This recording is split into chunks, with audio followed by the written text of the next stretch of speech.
Ah, l'adolescence, ce moment magique, mystérieux, une période charnière dans n'importe quelle vie, ou comme on l'appelle souvent, l'époque des premières fois. Ce qui est très étrange en fait quand on y réfléchit, car la plupart des premières fois qui marquent une vie n'arrivent pas pour la plupart des gens durant l'adolescence. Pensez-y, la première fois que vous déménagez, vous, hein, pas vos parents, la première fois que vous faites vraiment un choix de vie, vous tout seul, la première fois que vous gagnez un salaire, la première fois que vous utilisez une cuillère avec compétence, la première fois que vous demandez quelqu'un en mariage, la première fois que vous demandez le divorce, la première fois que vous faites vos besoins sans l'aide d'une tierce personne, la dernière fois que vous faites vos besoins sans l'aide d'une tierce personne, c'est un moment marquant aussi. Si l'adolescence compte tellement, en fait, c'est pas pour les premières fois, mais parce que c'est le moment où, presque tout d'un coup, c'est quelque chose qui vous tombe dessus, un jour vous commencez à regarder certains êtres humains différemment. Et ça, évidemment, ça change votre vie du tout au tout, ça transforme tous vos rapports avec tous les autres êtres humains pour toujours, en fait. Et puis, il y a un moment un tout petit peu après ça où vous commencez à vous rendre compte que ceci est en train de vous arriver, et ça, c'est la partie qui est vraiment super flippante. Alors, bien sûr, ça ne se passe pas de la même façon pour tout le monde.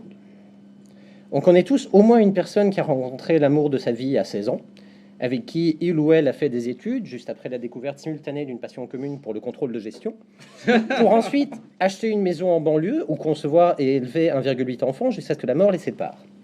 Nous ne parlerons pas d'eux car, comme vous le savez tous, même s'ils peuvent être des gens très bien, ils ne viennent généralement pas chroniqueurs dans une émission satirique. Et ça, c'est votre faute. C'est la faute du public. Parce que quelqu'un qui a compris la vie, qui a gagné, qui est heureux, c'est admirable, ça peut être intéressant ou même inspirant, mais c'est presque universellement considéré comme absolument pas drôle. Un autre stéréotype qui vit une adolescence un peu particulière, c'est bien sûr le tombeur. Celui qui n'a jamais eu le moindre problème à aborder qui que ce soit, pour qui la première expérience de drague, c'était approcher la fille la plus canon de la classe et lui dire du haut de ses 12 ans et demi « Salut, on baise ?»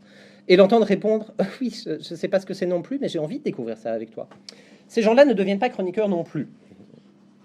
Donc par nécessité, on va donc devoir parler des gens comme moi. Ceux qui, aujourd'hui, de longues années après, pensent encore régulièrement à cette fille. Cette fille qu'ils ont rencontrée quand ils avaient 15 ans, 3 mois et 17 jours. Vous savez, cette fille ou ce mec, vous allez avoir ça aussi, au moins certains d'entre vous, cette fille ou ce mec qui était exactement votre type avant même que vous sachiez que vous aviez un type.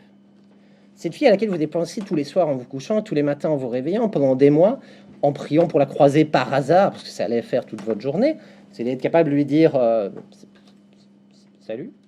Vous n'avez jamais réfléchi beaucoup plus loin que ça, en fait. Mais bon, une chose à la fois.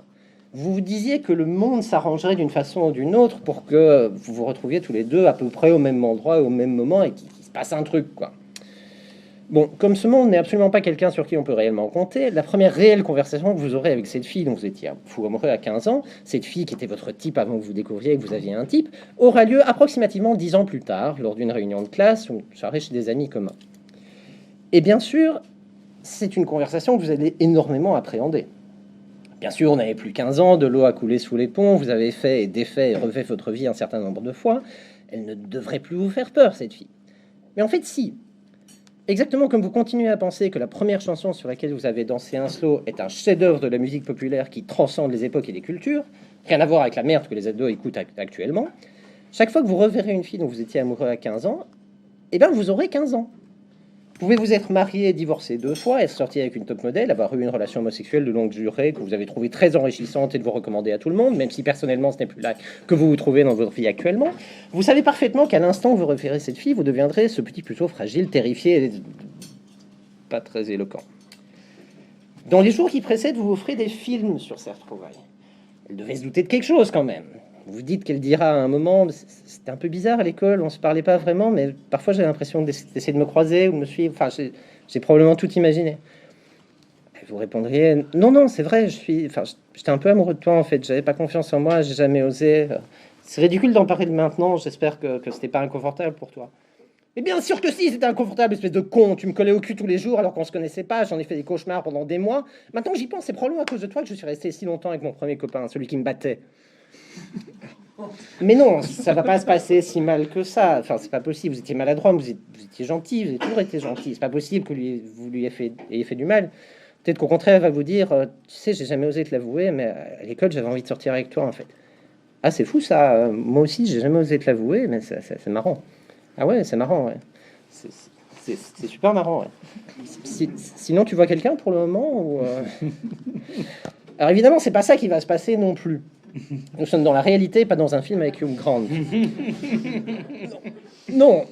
En vrai, quand vous aurez mis votre plus beau costume, vérifiez 17 fois que vous n'avez pas de guacamole étalé sur votre chemise et que votre cravate ne ressort pas par votre braguette qui est restée ouverte, avant de prendre votre courage à deux mains pour aller l'aborder, ce que votre idéal féminin depuis l'âge le plus tendre de la puberté, et peut-être celle avec qui vous vivrez votre seule véritable histoire d'amour, va vous dire, c'est...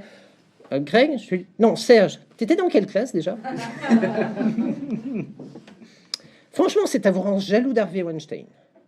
Ok, c'est un gros porc lubrique qui devrait certainement être en prison, mais au moins les femmes se souviennent de lui. C'est beau.